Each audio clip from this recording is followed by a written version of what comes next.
First Timothy chapter 2. Do you ever do something that you know is going to get you in trouble? Maybe it's the right thing to do, but you know that somebody's just not going to understand it. Or maybe they won't have all the facts, and they're going to make some assumptions based upon what facts they do have or the things that they think they know. Sometimes it's one of those things where you're either doomed if you do or doomed if you don't. Have you ever been there? I'm there this morning. Because we've come to a passage in Scripture that is really one of the hardest passages written in the Bible. In some cases, people do misunderstand what these words say. And in some cases, we come to this set of verses, this little passage, and we read our culture into it, and we make assumptions based on what we know is true in 2023. In other cases, I have to admit, this passage has been abused because poor preachers have taken advantage of poor people because of how they've interpreted these verses. It is one of the most difficult passages of the Bible. And because of that, I'm doomed if I say anything, and I'm doomed if I don't. So if I'm going to be doomed, I might as well make this a matter that just kind of unfolds and hopefully helps us understand not what our culture says, but what the Bible says. And the title that I'm going to give this is really based upon the topic at hand. My title is this: the conduct of Christian men and Christian women. I'll say that again. My title, the conduct of Christian men and Christian women. Follow along as we pick up our reading of verse 8. Paul's telling Timothy, he says, I desire then that in every place that men should pray, lifting up holy hands without anger or quarreling. Likewise also that women should adorn themselves in respectable apparel, with modesty and self-control, not with braided hair or gold or pearls or costly attire, but with what is proper for women who profess godliness, with good works. Let a woman learn quietly with all submissiveness. I do not permit a woman to teach or to exercise authority over a man. Rather, she is to remain quiet, for Adam was formed first, then Eve. And Adam was not deceived, but the woman was deceived and became a transgressor. Yet she shall be saved through childbearing, if they continue in the faith and love and holiness with self-control. See what I mean? I'm doomed.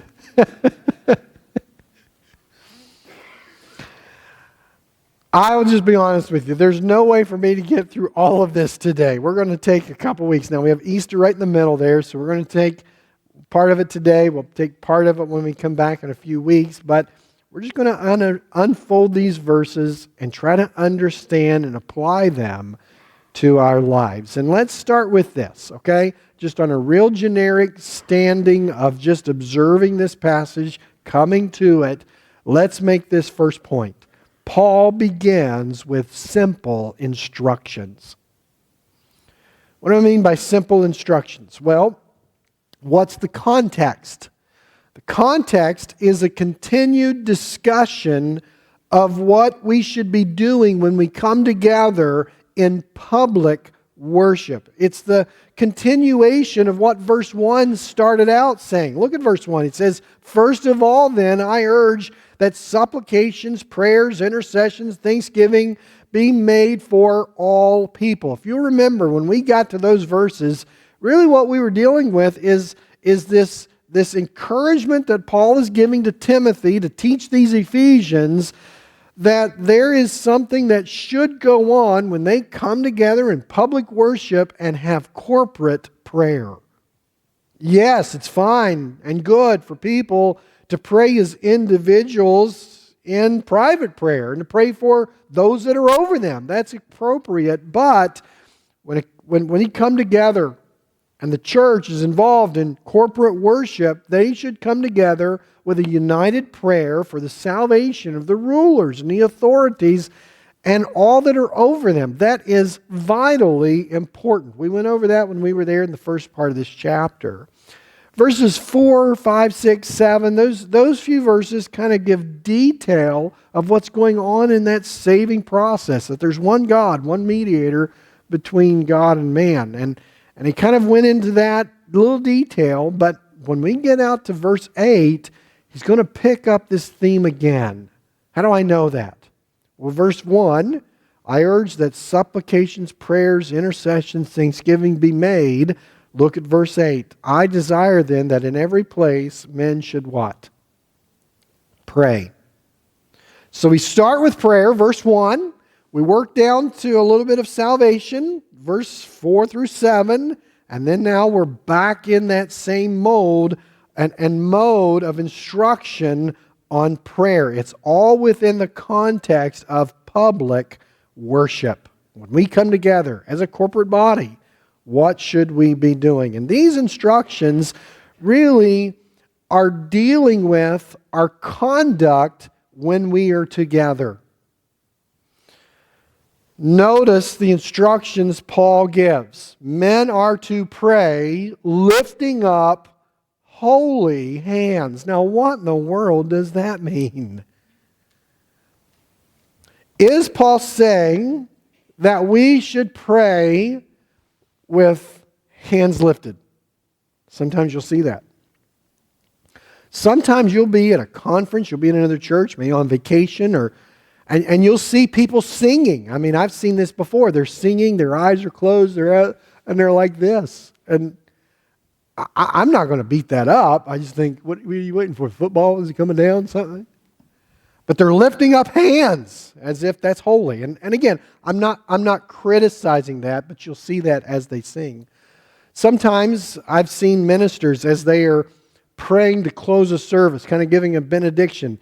This is what I typically have in my mind that I typically see is they'll lean on that pulpit and they'll put that hand. You ever seen that? Is that what Paul's talking about? Again, I'm not beating it up. I'm making fun of that. What I'm trying to do is come to this particular passage and find out what does Paul mean when he says that he encourages us to pray lifting holy hands. Are we to pray with hands up, palms out? Well, I can give you my opinion. We could go around the room. We could all have our opinions. What do you think? But one of the things that I try to always encourage us is the fact that it really doesn't matter what I think, and it doesn't matter what you think. What matters is what the Bible thinks. So, what does the Bible say about how we should pray, particularly in our position or our posture? Is there a particular posture that we should assume when we pray? Well, you could go through just the New Testament. I'll give you some references here. And this is not going to be all. It's just going to be a smattering, just a sampling.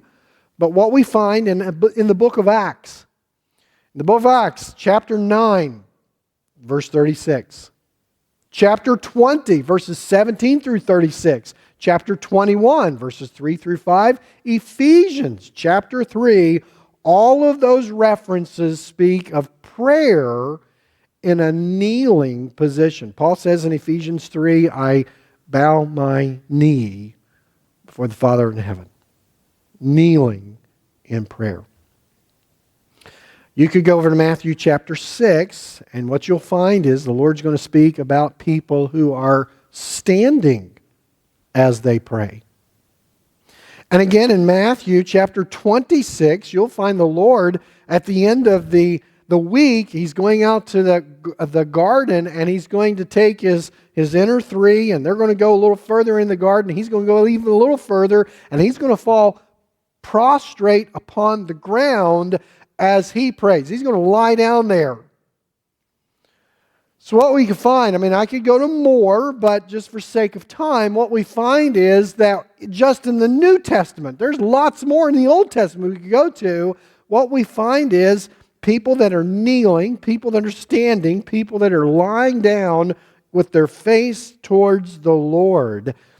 And at the end of it all, what we could say is that God is not so much interested in our outward position. What He's interested in is our internal disposition, our internal posture of our heart. So the question is, what does it mean lifting up holy hands? Well, that word holy has reference to something that's unpolluted. It is set apart, it's separate, but it's unpolluted. And when he talks about hands, that is more of a symbolic of things we do. What do you do? What will you do when you leave here? Well, you'd probably take your hand, you'll shake somebody's hand, you'll take your hand, you'll open up doors, you'll take your hand.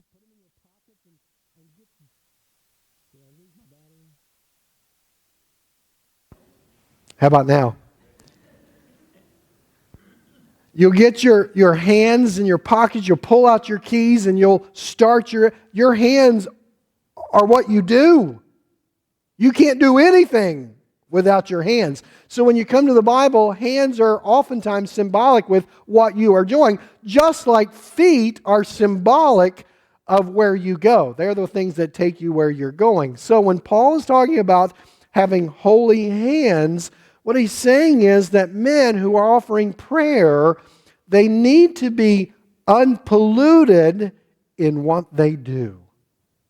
Or we could say this, unpolluted in their lifestyle. And we know we're on the right track because Paul goes a little further there in that verse and says, lifting up holy hands without what? Without anger and what?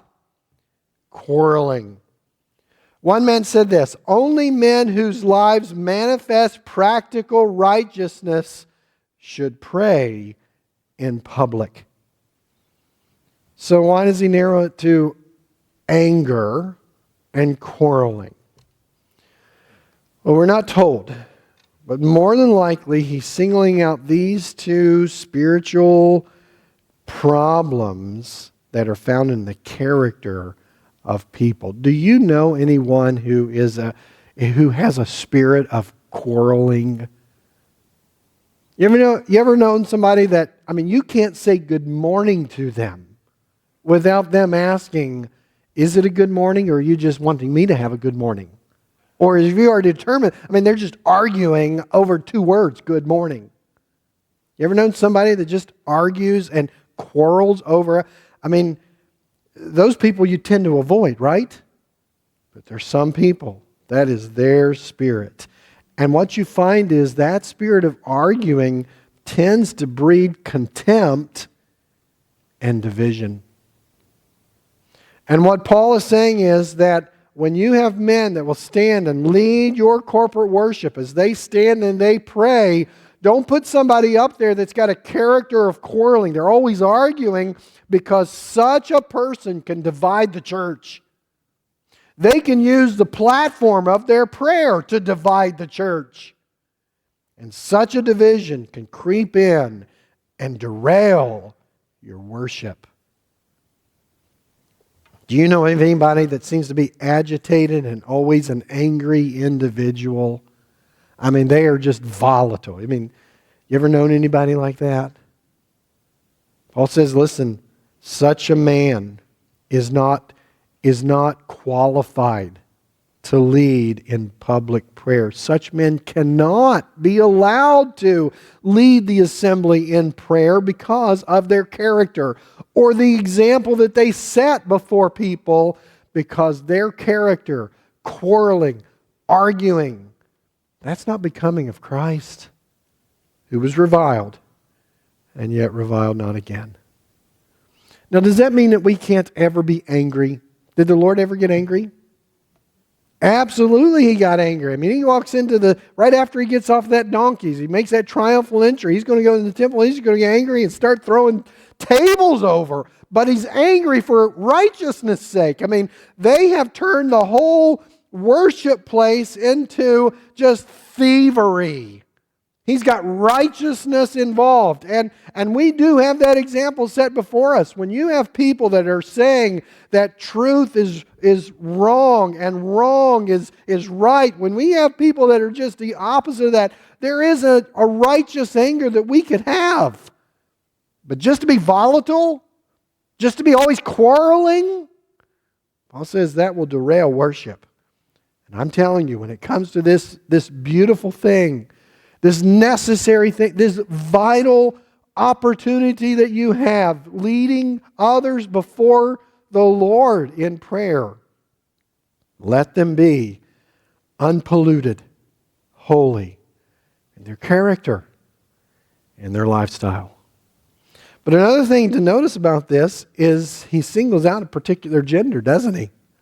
Let the men be the ones who are doing the praying. Now, here's a question. Again, it's going to get me in trouble. Here's a question. Is there ever a place for women to pray in the church?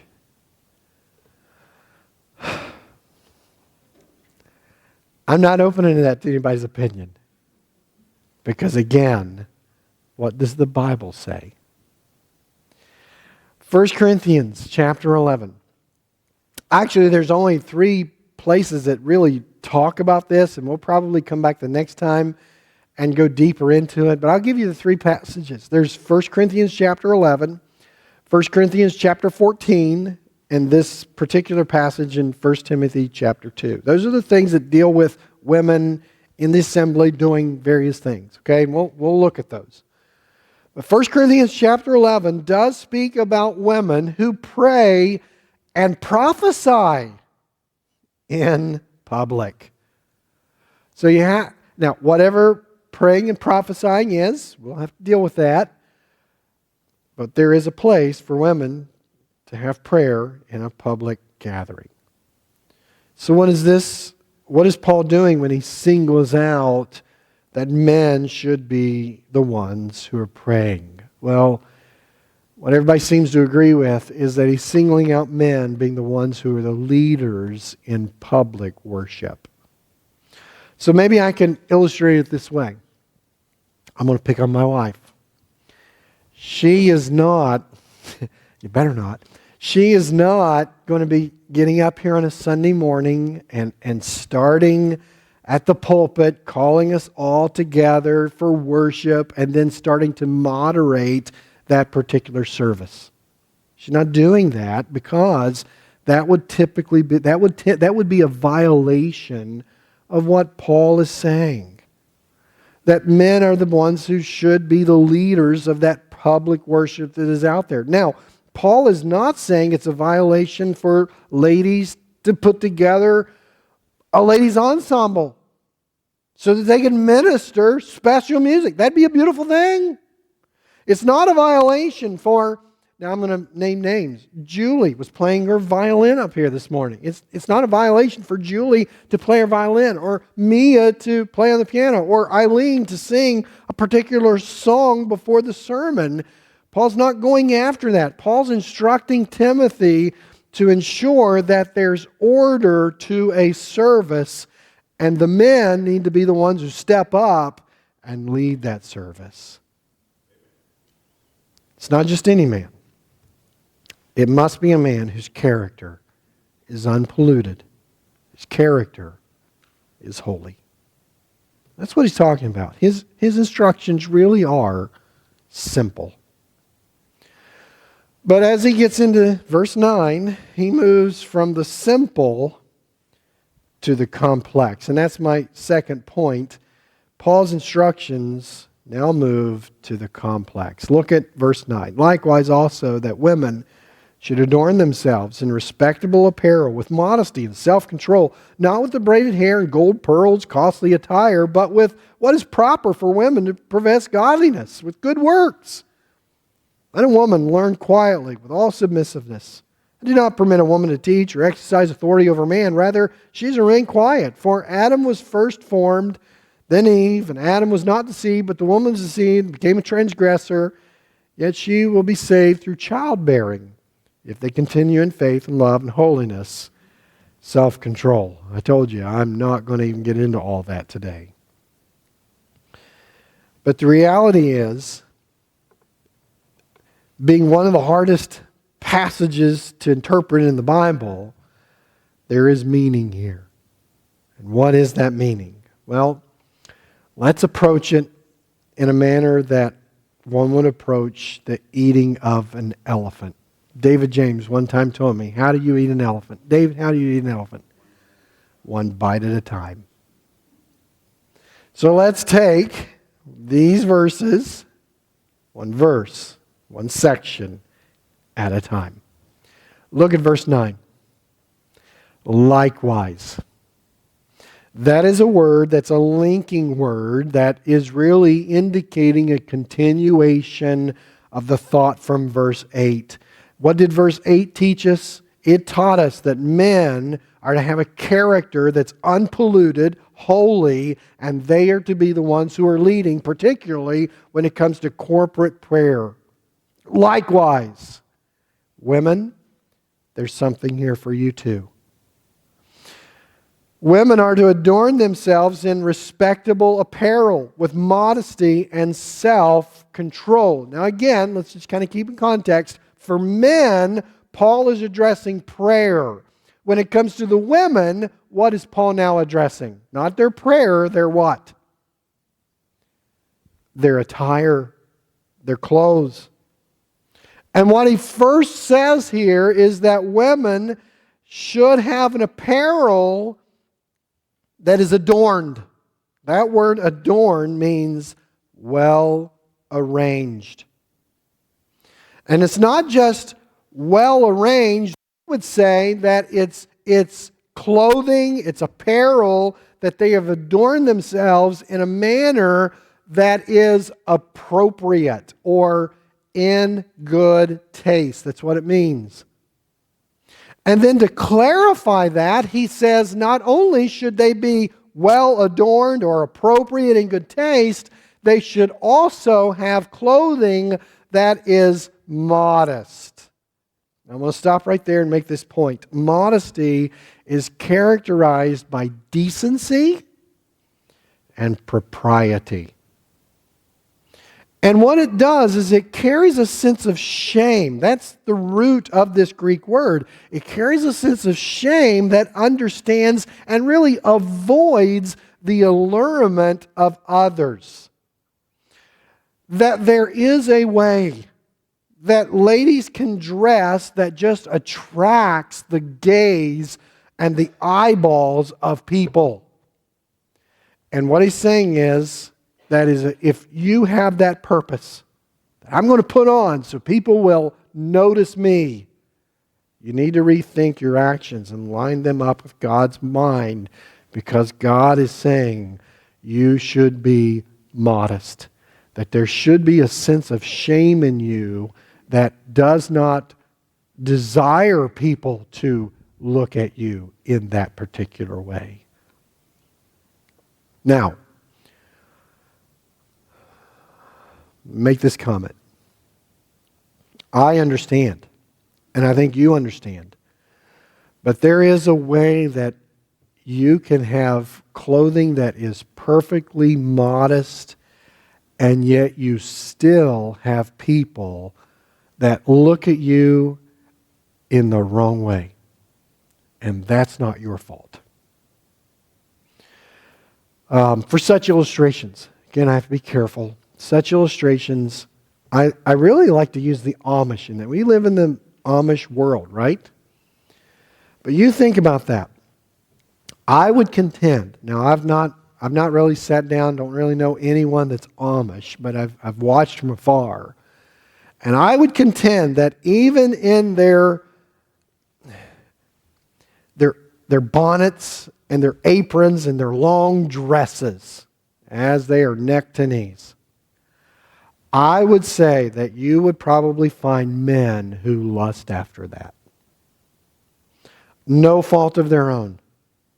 They're doing everything they can to look. I mean, you could put a barrel with straps on and somebody's going to lust after that.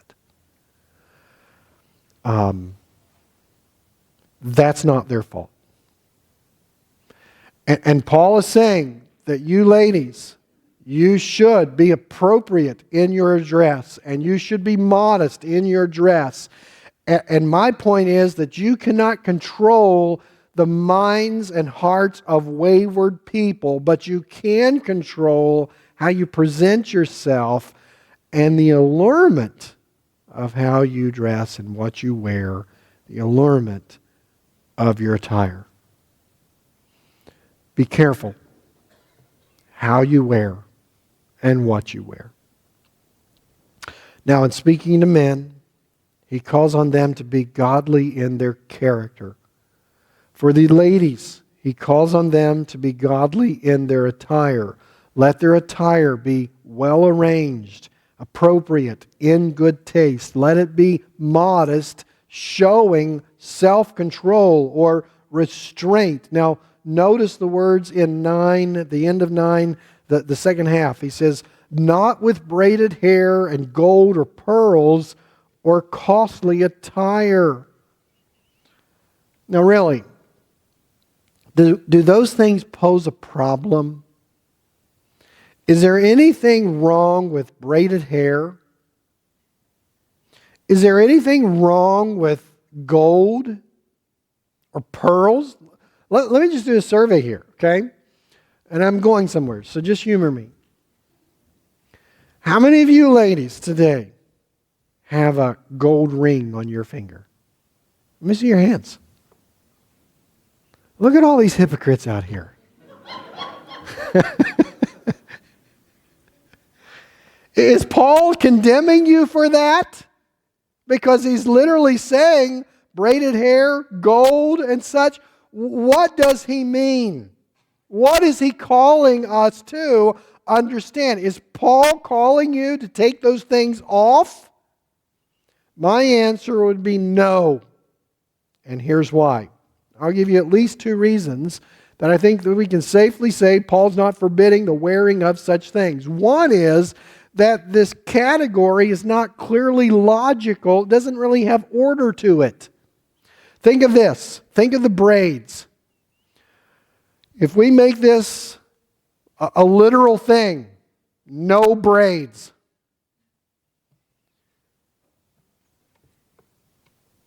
Is a ponytail a scandal? No, you're laughing.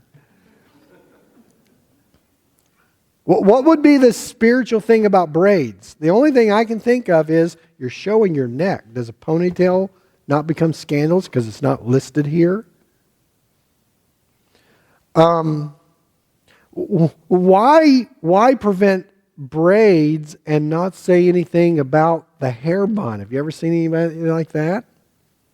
I actually grew up in a denomination where the older women were taught no makeup, no rings, long hair, but your hair had to be worn in a bun. That was their head covering.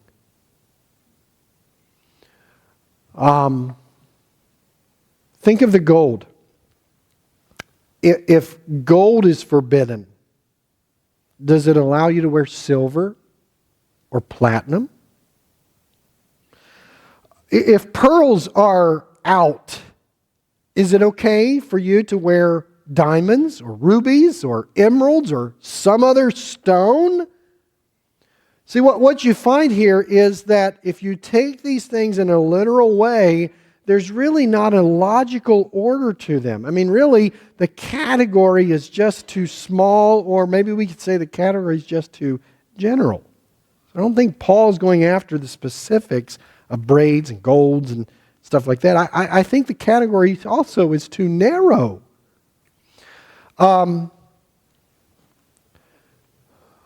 You ladies, I just had you raise your hand. Here's what I'm going after on that. Why do you have a gold ring on?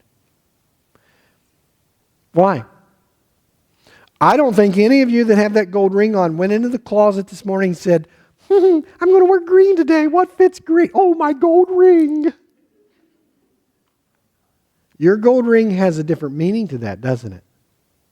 Why are you wearing a gold ring on your finger? Because it symbolizes something. What does it symbolize? That you are married.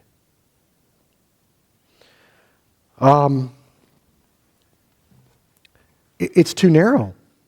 Because if you'll notice, he's preventing the women from wearing the gold. But does that mean the men can do it? Men can wear the braids?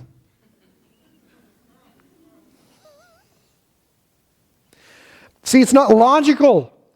It doesn't clearly have a context. It's too narrow because in truth, Paul's really not going after this outward appearance. What he's going after is this inward attitude. And in reality, that's what he's been going after all along.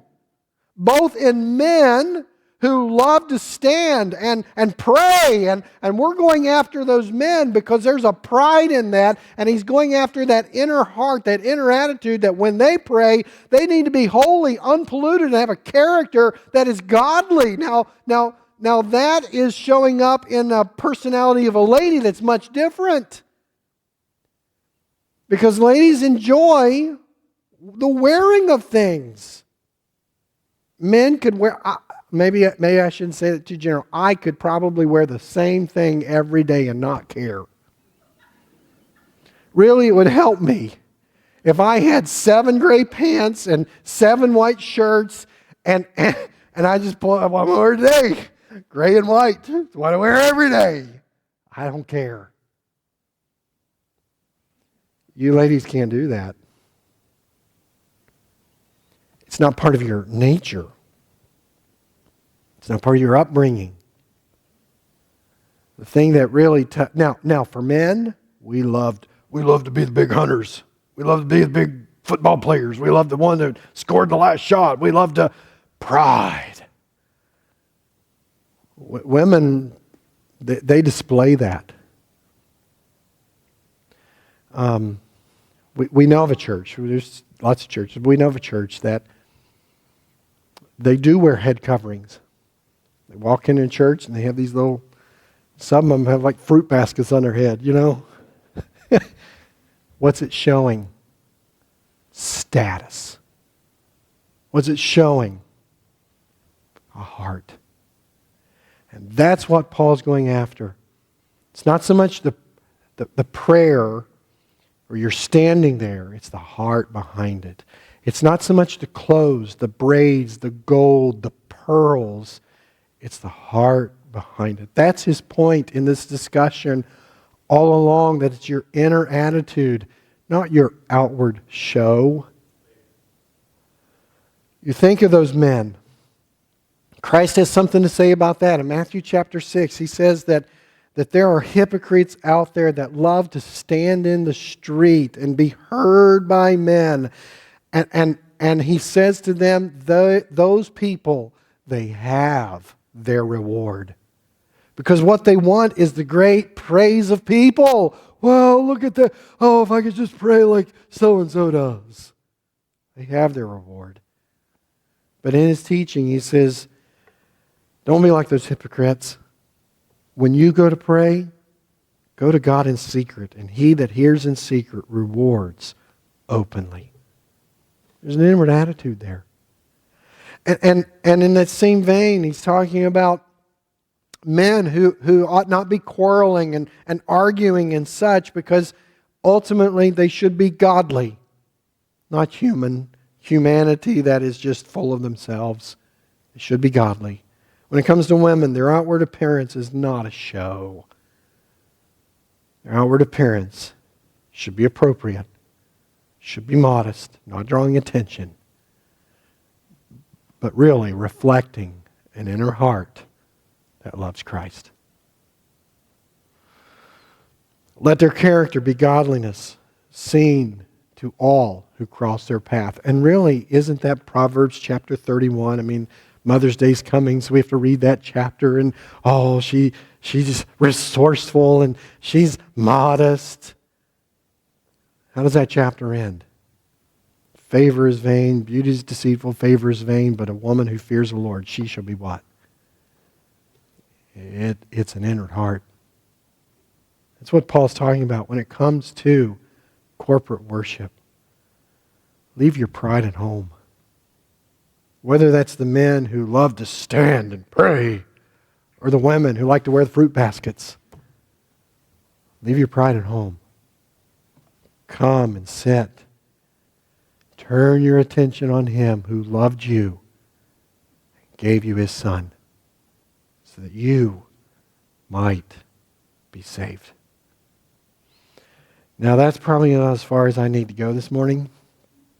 So let me just close with two points of application. I'll close with one application for men, and I'll close the other with the application to the women. So men, let me ask you, what is your character? How do others view you? Now, no doubt, we have men in this assembly. Men are here this morning that are godly men. You love the Lord. You love to serve the Lord, and you've been doing it for years and years and years. But I imagine that we have some men here whose testimony is in transition. I think of Paul when I think about transition. I mean, here's one who once used to persecute the church, and he gets saved, and he goes into the church, and they say, "No, we're not going to have you. We know who you are, and you're just baiting us to take us to jail." And Barnabas stands up and says, "No, I'll vouch for him." He's got testimony that's in transition. We have some of you here that just in the few years that I've been here, I've seen you growing in the grace and knowledge of Christ. I've seen it even in your attendance, where you were once sporadic at best. You've become faithful. Not just to this service, you're coming on Wednesday nights, you're praying with the people. There's some people that have been godly for decades. You have some people that are just transitioning as they're growing in grace. And given the size of this crowd, I was kind of giving them, we have about 100 people here this morning. I would say in a crowd this size, we probably have some here that have no profession of faith at all. You might be religious, but you're lost. How do others view you? What is your character? Maybe a better question is this: what is your character behind closed doors? When none of us see you, what is your activity? What's going on in your heart? Are you one that's given to anger? Are you one that's given to quarrels? Are you one that's given to just holding grudges? Are you plagued by sins that are just kind of secret that only you know about, but it's your habit to enjoy? And if it were be known, people would be, really? What? It's embarrassing to you? What is your character behind closed doors? Are you godly? That word means like God, in a sense. You're striving to be unpolluted by the world. Not just when you walk through these doors. Here I am. But when you walk through the doors of your home, when you put your feet on the floor in the morning, when you lay your head in the bed at night, are you godly? Are you striving to be holy like God?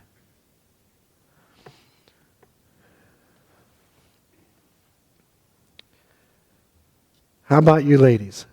I'm skipping over a bunch of things I could say to the men, but I better not because I might get twisted. How about you ladies? What is your character? When one sees you, do they see your outward appearance reflecting an inward heart? Out of the abundance of the heart, the mouth, what? Are you one who's more interested in your makeup than your Bible?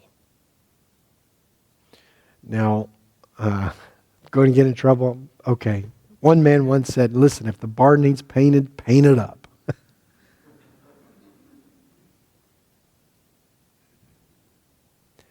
But you know who I think of when I hear that phrase?